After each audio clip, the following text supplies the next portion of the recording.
जब तक हमारा एक तरफा प्यार दो तरफा नहीं हो जाता, हम नीचे ही सोएंगे।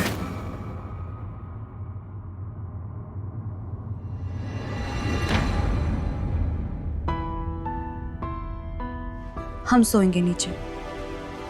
वैसे भी हमें नीचे सोने की पहले से आदत है।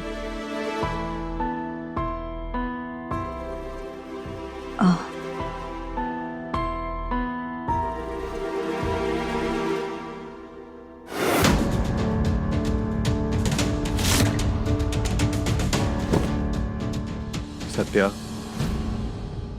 हम कह रहे हैं ना ऊपर सोने के लिए। अब हमसे बहस करने का कोई मतलब नहीं है। हम अपनी बात नहीं बदलते।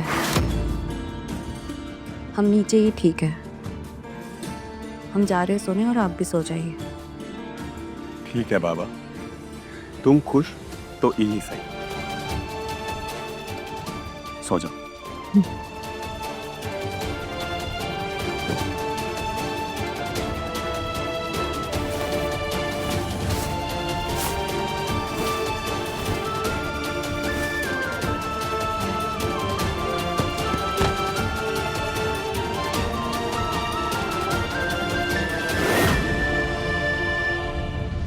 पहले वाली आदतें और पहले वाली औकात हर मौके पर याद दिलाएंगे सत्या।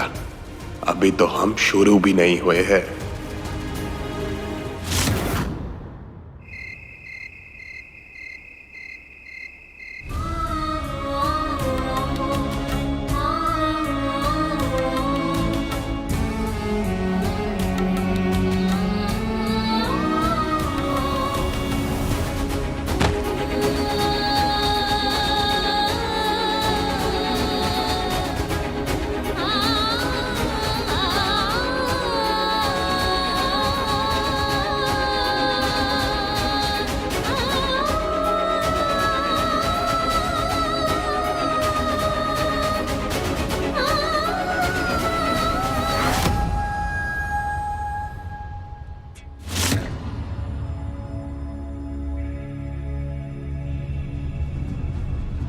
दीदी, आज तो तुम हमसे बात नहीं की, लेकिन कल हम खुद आकर तुमसे मिलेंगे और तुमको मना कर ही रहेंगे। सत्तू, आज तुम हमको एहसास कराई हो कि हम जैसे समझते थे सच्चाई वैसी नहीं है। हमको लगता था हम और तुम एक दुनिया है, लेकिन आज तो हमें बिना बताए तुमने दूसरी दुनिया बसा ली। हमको इस लायक भी नहीं समझा कि एक बार हमें बता देती। अब हम कैसे भरोसा करेंगे तुम पे? कैसे मान लेंगे कि तुम हमको अपना भी समझती हो या नहीं? तुमने तो हमको दो परिवारों के बीच दोषी बना के खड़ा कर दिया है। तुम्हारी एक हरकत ने पूरे स्वरूप खानदान को परेशान कर दिया है सत्तू। ठीक है दीदी, आज तुम सोच लो जो तुमको सोचना है, मान लो जो मानना है, लेकिन हमको हमारे रिश्ते पर पूरा भरोसा है। हमारा रिश्ता इतना मजबूत है कि इसके आगे कोई भी परेशानी जीत नहीं सकती।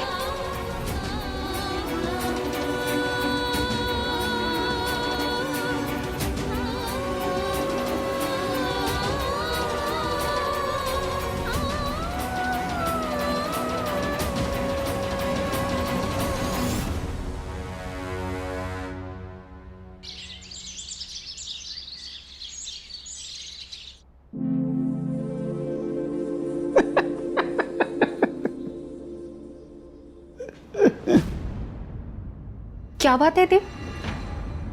ऐसे अकेले अकेले हंस रहे हो? क्या हो गया? ठीक तो हो?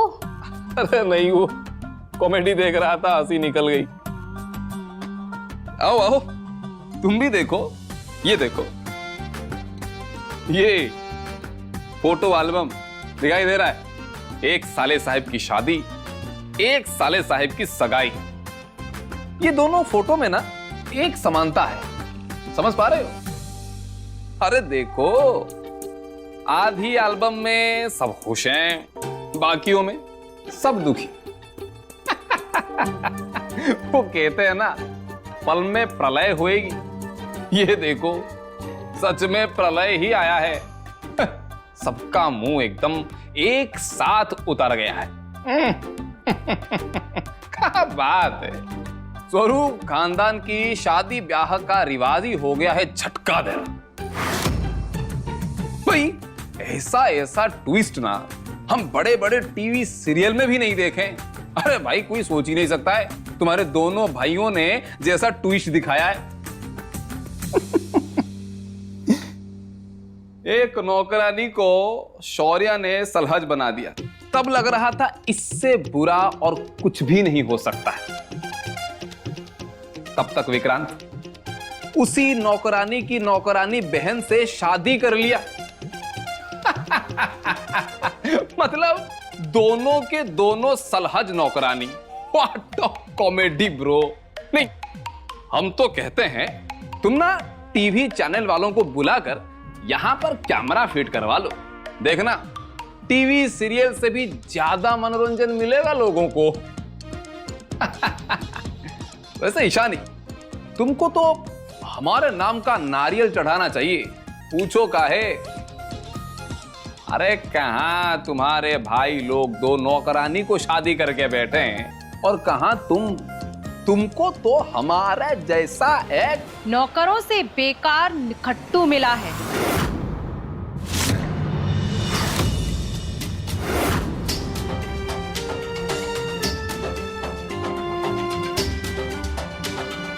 अपनी तारीफ करने में लगे हो दीप, कहीं तुम्हें कोई गलतफहमी तो नहीं हो गई कि तुम उन नौकरों से बेहतर हो? अरे उन नौकरों को कम से कम अपना काम करना तो आता है, और एक तुम हो जो कि अपना काम धंधा सब चौपट करके आए हो, घर जमाई बनकर मुफ्त की रोटी तोड़ने। सासू मां, ये तो आप अभी कह रही हैं। कहीं बाला जैसा दामाद मिल जाता ना तो पता चलती आपको हमारी वैल्यू। भाई जिंदा आती लाख का, मरा तो 1.25 लाख का। भाई हम तो हमारे बेकारी के दिनों में भी आपके दोनों बहुओं से बेहतर हैं, लाख गुना बेहतर। चलिए छोड़िए, सर्दी की नरम नरम धूप में आप गरम काहे? नहीं नहीं नहीं नहीं, सासू मां चिंता पिंता छोड़ दीजिए। वैसे भी आपके चिंता करने से क्या होता है सासू मां? जिसको आप नौकरानी बनाती है वो बहुरानी बन जाती है, जिसको आप घर से भगाना चाहती है वो परमानेंटली घर में आ जाती है। सासू मां, इसलिए ना आप चिंता मत कीजिए, चिंता पिंता छोड़ दीजिए, केवल आराम कीजिए, केवल आराम। सासू मां, वो सत्या साची ना पहले 2 बहनें थी, अब वो देवरानी जेठानी है, और वो भी मामूली देवरानी जेठानी नहीं, स्वरूप खानदान की नए जेनरेशन की बहुएं। जरा सोचिए सासू मां, कहीं ये दोनों बहन लोग आप ही से सीखकर आप ही का पासा फेंकने लगी तो आपका क्या होगा सासू मां? नहीं, तखत तो पहले से नहीं है, कहीं ये दोनों आप ही को पलट ना दे। खतरा है सासू मां, खतरा है।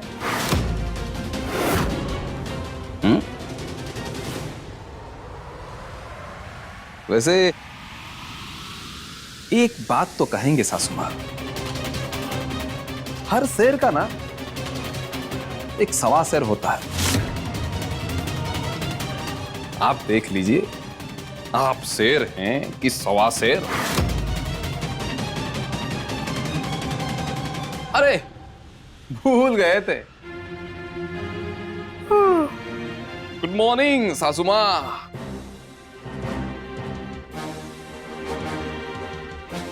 माहौल गर्म हो गया।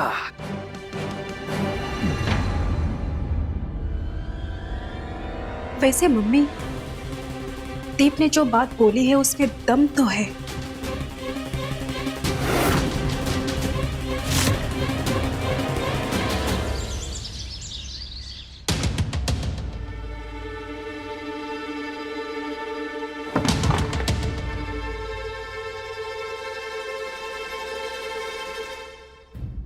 चाय अभी तक क्यों नहीं आई? जी बस अभी लेकर आ रहे हैं।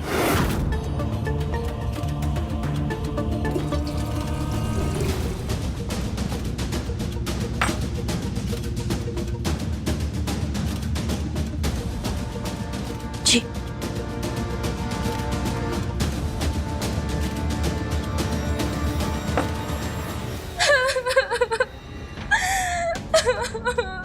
रुक जाओ रिंकी, रिंकी तुम ये क्या कर रहे हो? ऐसा मत करो रिंकी, ऐसा मत करो। ये सामान बांध के कहां जा रही हो? नहीं जानते और जानना भी नहीं है। हम यहाँ से कहीं भी चले जाएंगे लेकिन यहाँ नहीं रुकेंगे। जिस घर ने हमारा अपमान किया, हमें धोखा दिया, हमारे सपने तोड़े, हम उस घर में कभी भी नहीं रह सकते, कभी भी नहीं। नहीं नहीं रिंकी नहीं, हम तुम्हें जाने नहीं देंगे। तुम छोड़ो मम्मी, छोड़ो, हम यहाँ पे नहीं रुकेंगे, हमको जाने दो। आप अपने घर में खुश रहिए, हमको हमारे हाल में छोड़िए। नहीं रिंकी, तुम कहाँ जाओगी? अरे तुम्हारा ठिकाना ही कहाँ है? ठिकाना नहीं है तो बना लेंगे और ऐसे जगह जाएंगे जहाँ पे कोई भी धोखेबाज ना हो, कोई भी झूठा ना हो, कोई भी ऐसा ना हो जो हमें झूठे सपने दिखा के हमारे मान सम्मान को मिट्टी में मिला दे। और अगर कहीं भी ठिकाना नहीं मिला ना, बहुत सारी नदियां हैं प्रयागराज में, किसी भी एक में डूब के अपना ही कहानी खत्म कर देंगे। अरे बिटिया ऐसा मत बोलो, ऐसे सब मुंह से मत निकालो। अरे हम दुखियारी का तुम्हारे सिवा है ही कौन? अरे जब तुम छोटी थी तब तुम्हारे पिता छोड़ के चले गए और तुम अभी मुझे छोड़ के जाने की बात बोल रही हो। हम तुम्हारे साथ चलेंगे, हमको छोड़ के मत जाओ। नहीं मम्मी, तुम इसको अपना घर मानती हो ना, तुम रहो अभी यही। नहीं बिटिया, कल तक ये घर हमारा था, लेकिन कल जो हुआ उसके बाद से ये घर हमको बहुत पराया महसूस हो रहा है। भाई साहब, हम आपका दिल दुखाना नहीं चाहते हैं, लेकिन हम जो कुछ बोल रहे हैं वो सब सच है। कितने वादे, कितने सपने, सब एक साथ टूट गया और वो सब हम ही जानते हैं। एक झटके में सब कुछ बिखर गया। एक घर से और आप लोगों से हम पराया हो गए। हम कुछ समझ ही नहीं पा रहे। हमको लगता है हम पागल हो जाएंगे। हमारे पति की जान गई और वो भी आपकी वजह से भाई साहब। आपने विक्रांत और रिंकी की शादी का वादा किया और हम यहाँ रुक गए, वो भी आपके कहने से भाई साहब। हम यहाँ जो सोच के रुके थे, जैसे जिंदगी जी रहे थे, वो सब एक रात में तबाह हो गया। आपका बेटा शादी करके घर आ गया और भाई साहब आप कुछ कह नहीं पाए। देखिए ना, अभी भी आपकी जुबान पर ताला ही लगा है। रिंकी बिल्कुल सही बोल रही थी भाई साहब। इतनी बेइज्जती, इतनी बदनामी सहकर हम माँ बेटी यहाँ क्या करेंगे? मत रो बिटिया, मत रो। तुम सही बोल रही थी। हम लोग अंधेरे में जी रहे थे और गलत लोगों पर भरोसा भी किया। अगर तुम्हारे पापा होते तो क्या हमको ये दिन देखना पड़ता?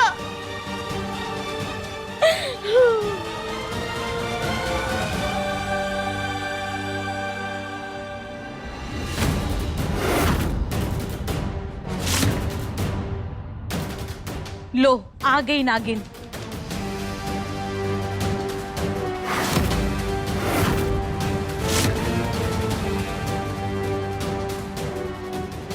हमारी बेटी की खुशी को डस के अभी दुल्हन बनी घूम रही है। अरे सब कुछ तो छीन चुकी हो, अब क्या प्राण लेना चाहती हो हमसे?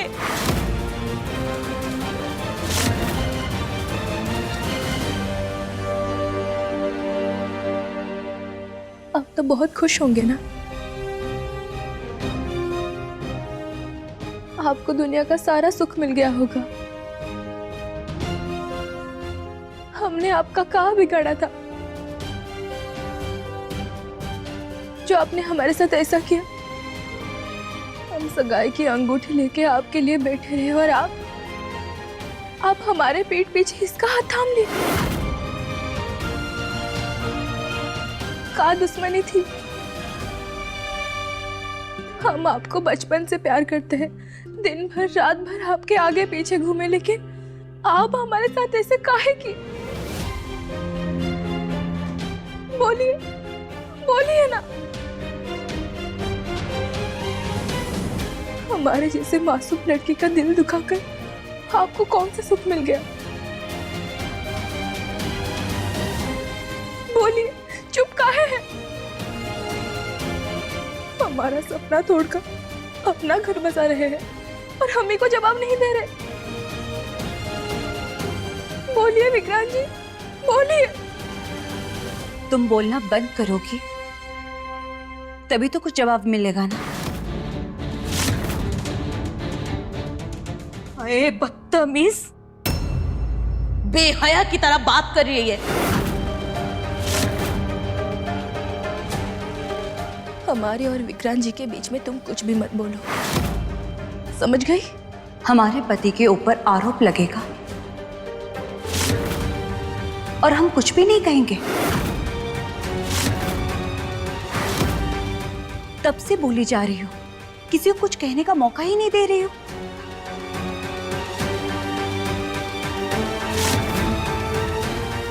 अब हम बोलेंगे। हमारा बस एक ही सवाल है, हमारे पति के ऊपर इतनी आरोप लगा चुकी है, हमारे पति ने तुम्हें कभी कोई वादा किया था? कभी तुमसे बोला है कि तुमसे ही शादी करेंगे? बोलो। विक्रांत जी नहीं, विक्रांत जी के पापा यशवंत भाई साहब ने वादा किया था, वो भी 18 साल पहले। वाह, बाल विवाह नहीं हो पाया तो बाल वादा कर लिए।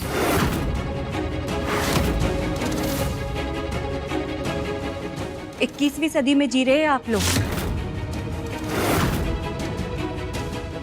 जिसकी शादी होनी, फैसला भी उसका होगा या उसका परिवार वालों का? विक्रांत, चुप कराओ इस लड़की को।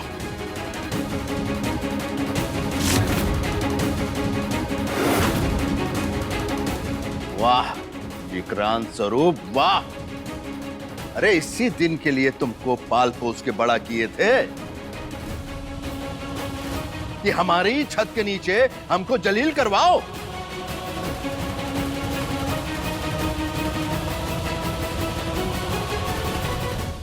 ए लड़के,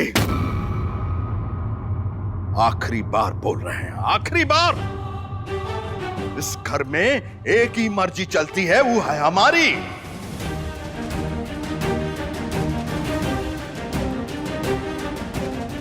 इस घर के सारे फैसले हम लेते हैं, हमारी मर्जी से ही घर चलता है।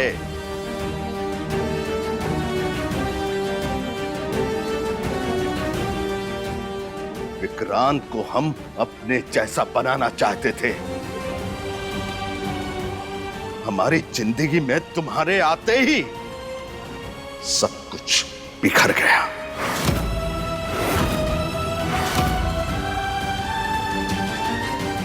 तुमने हमारे बेटे को जाल में फांसा है।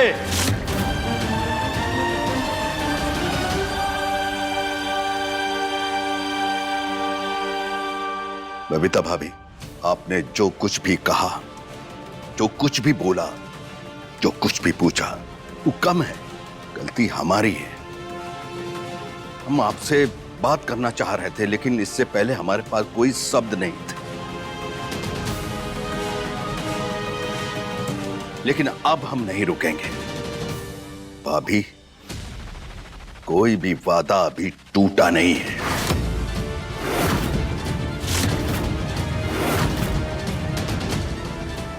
यशवंत स्वरूप की जुबान पत्थर की लकीर है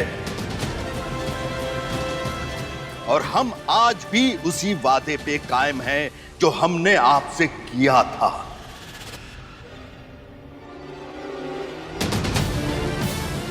हमारी नजर में विक्रांत का सिर्फ एक ही रिश्ता है, वो है सिर्फ रिंकी के साथ।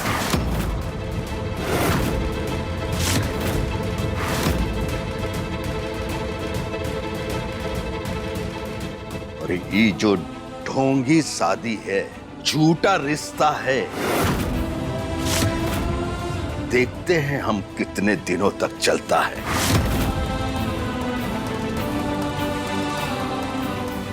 इस घर का रहने वाला कोई भी सदस्य बाहर नहीं जाएगा। अगर कोई बाहरी है तो ये लड़की है। इसके लिए आज इसकी नई सुबह है, लेकिन अब से इसके जीवन में खाली अंधेरा होगा।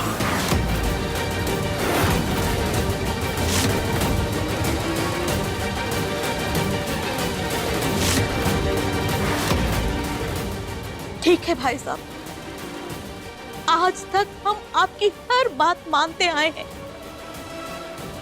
और आगे भी सुनेंगे।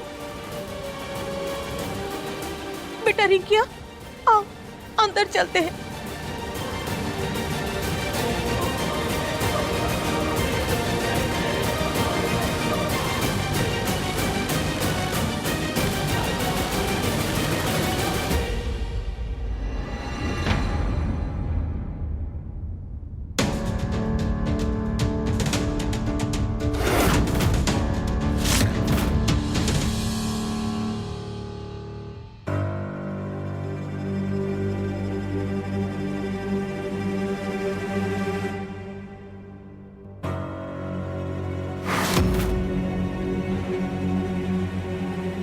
तुम्हारे रहते हुए बाहर वाले रसोई में घुस रहे हैं। ये हमारे घर की मालकिन बनेगी और तुम पुतला बन के तमाशा देखती रहना। कुछ बोलोगी? सारे रस्म निभाकर, 7 फेरे 7 वचन लेकर हम इस घर में आए। घर तो हमारा भी है पापा जी। बंद करो ये ड्रामा। दोबारा हमको पापा बोलने की गलती मत करना। और तुम्हारा कोई संबंध नहीं है। मानने ना मानने से ना ही रिश्ता जुड़ता है ना ही टूटता है। हम तो सारे विधि विधान से एक घर की बहू और स्वरूप खानदान की बहू बने हैं। आज हमारी पहली रसोई है। रिवाज है कि पहली रसोई में मीठा बनता है। खाएंगे ना?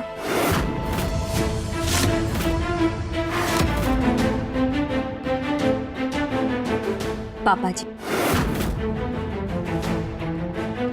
इस घर की नई बहू होने के नाते हम तो केवल अपना फर्ज पूरा कर रहे हैं। सुना है, नए रिश्तों की शुरुआत मीठा खाने से होनी चाहिए। शायद इसीलिए नई बहू की पहली रसोई में मीठा ही बनता है।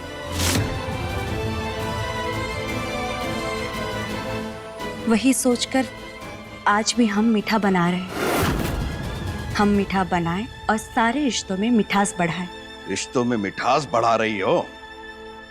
अरे आंख खोलकर देखो लड़की, तुम्हारी वजह से एक दूसरे पे जान लुटाने वाले बाप बेटे सीधे मुंह बात नहीं कर सकते। अरे करेला कितना भी पक जाए लेकिन कड़वा ही रहता है, जैसे तुम जितनी भी मिठाई बना लो, जैसे तुम्हारे कारण इस घर में कड़वाहट आई है, कभी नहीं जाएगी। अगर तुमको इस घर में मिठास लानी है ना, तो तुम इस घर को छोड़कर चली जाओ।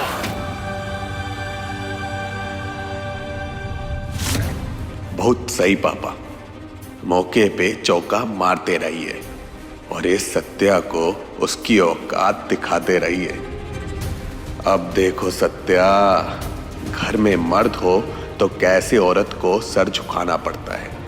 पापा से निपटे, अपने आप को शेरनी से गाय बन जाओ, और अगर कोई कसर रह गई तो हम है ना। हम इतने विधि विधान से इस घर में आए हैं, ऐसे कैसे चले जाए पापा जी? देखिए ना, विक्रांत जी हमसे शादी करके कितने खुश हैं, और माँ बाप की खुशी तो अपने बच्चों की खुशी में होती है ना। आपको भी खुश होना चाहिए पापा जी।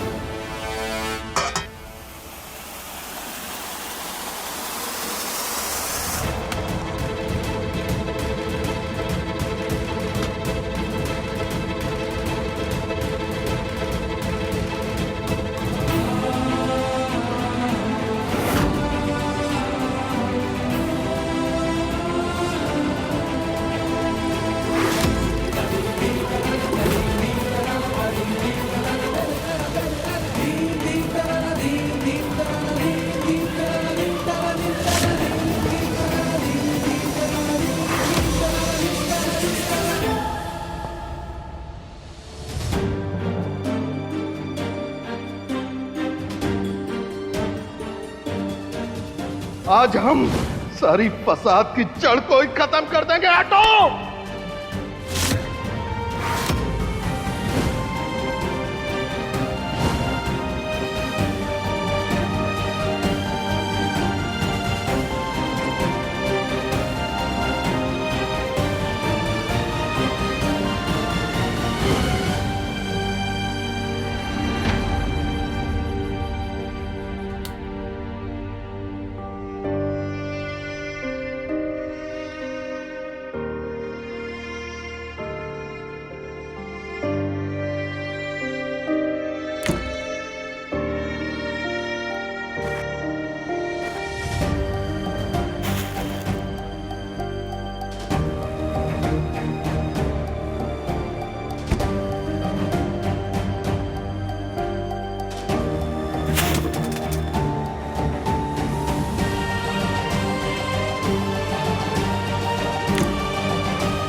अरे ये कौन खुला छोड़ दिया? हमसे ही गलती से छूट गया होगा।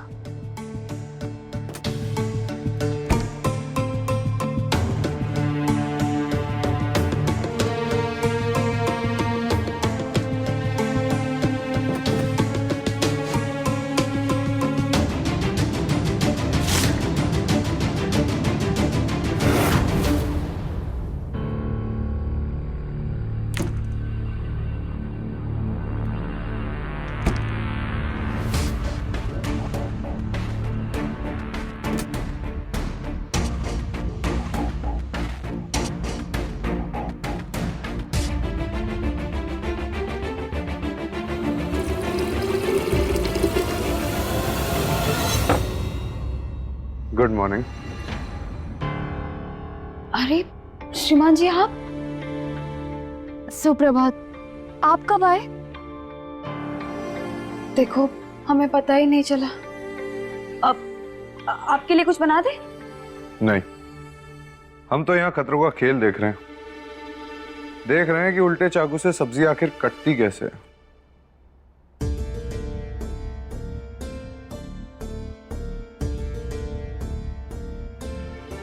क्या हो साची, तुम्हारा ध्यान क्या है? कल रात की बात से अभी परेशान हो?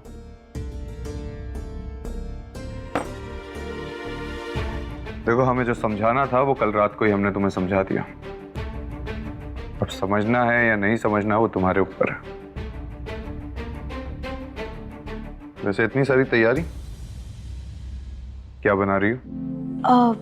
वो हमें दोहराना पसंद नहीं,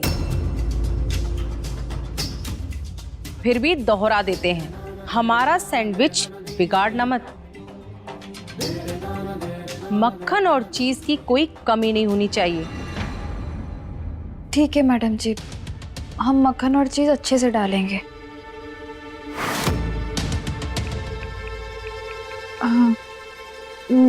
मैडम जी के लिए खीरा और टमाटर वाला सैंडविच बना रही थी, और रिया दीदी को नूडल्स चाहिए और बाकी सबके लिए पूरी सब्जी।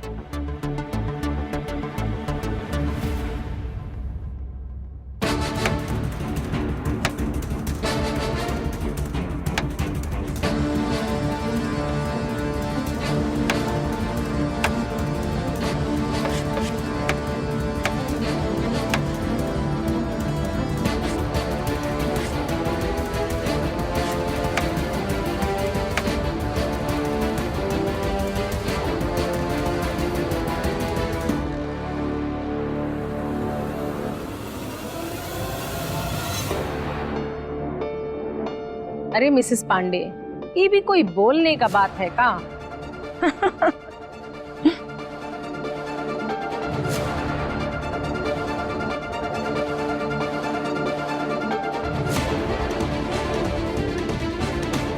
मिसेस स्वरूप इन दिनों काफी खुश रहने लगी हैं। ये दुनिया के लिए बहुत बुरी खबर है।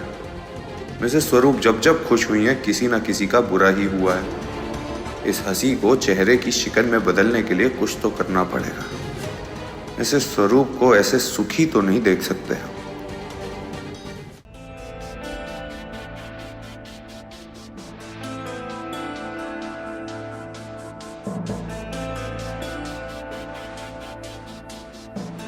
अरे, वो सैंडविच वाला तवा कहाँ गया?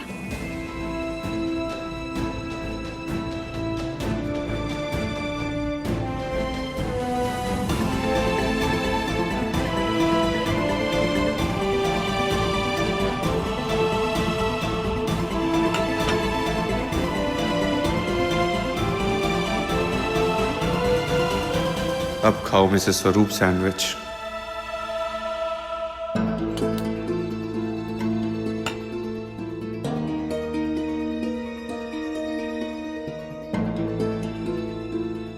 श्रीमान जी, आपके लिए कुछ बना देगा? नहीं, आप क्या खा रहे? कुछ भी तो नहीं। तुम सैंडविच बनाने पे ध्यान दो।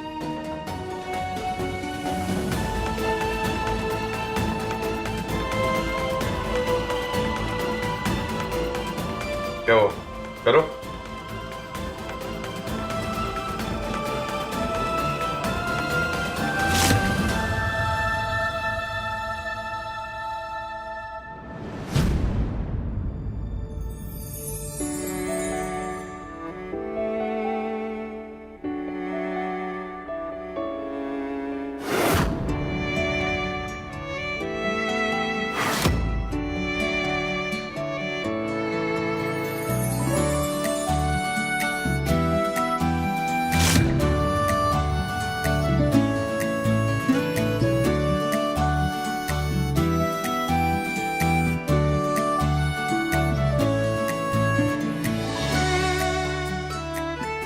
हलवा तैयार है मम्मी जी।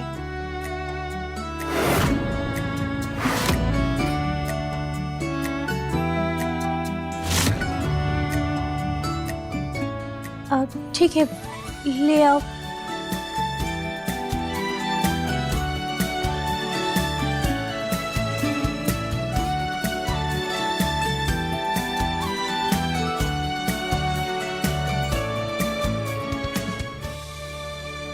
बस सत्या, अब तैयार हो जाओ।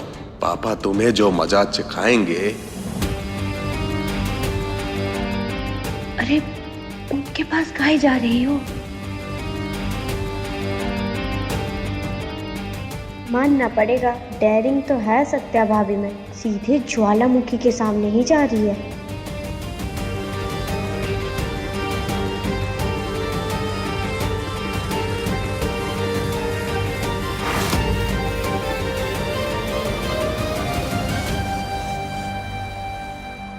हलवा देने से पहले का काम तो हम भूल ही गए।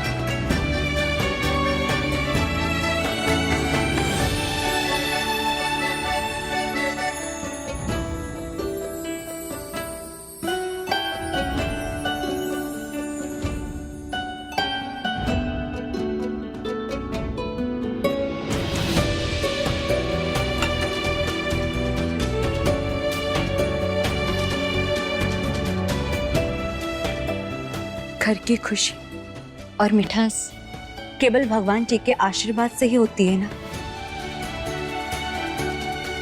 इसलिए पहली रसोई का पहला हिस्सा तो भगवान जी को ही चढ़ाना चाहिए ना।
लीजिए,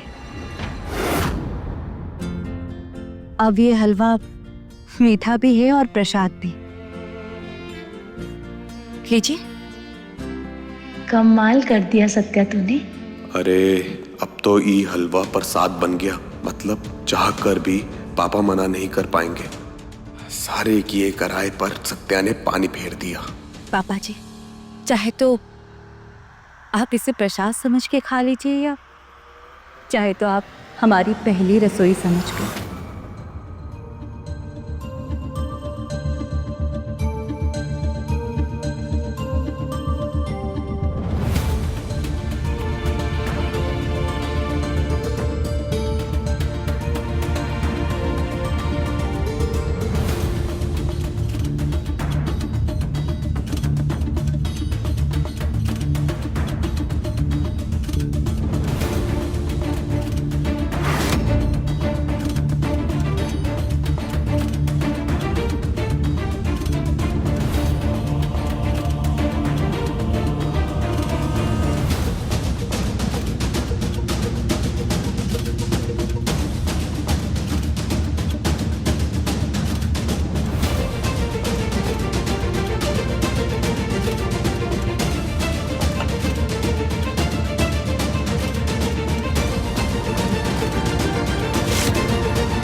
अगर तुम्हारी पहली रसोई समझते तो इसे नाले में फेंक देते।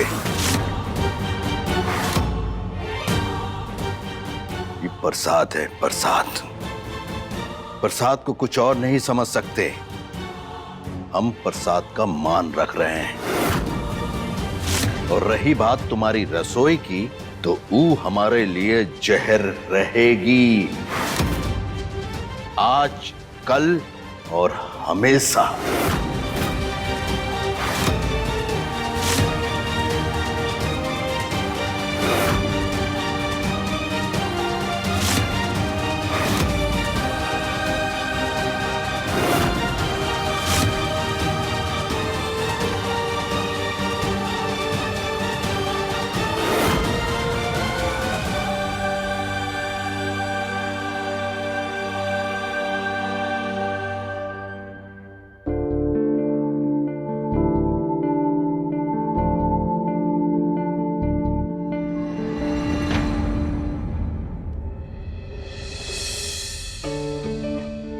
मन छोटा मत करो बेटी, लाओ हम खाएंगे तुम्हारी हाथ की पहली रसोई।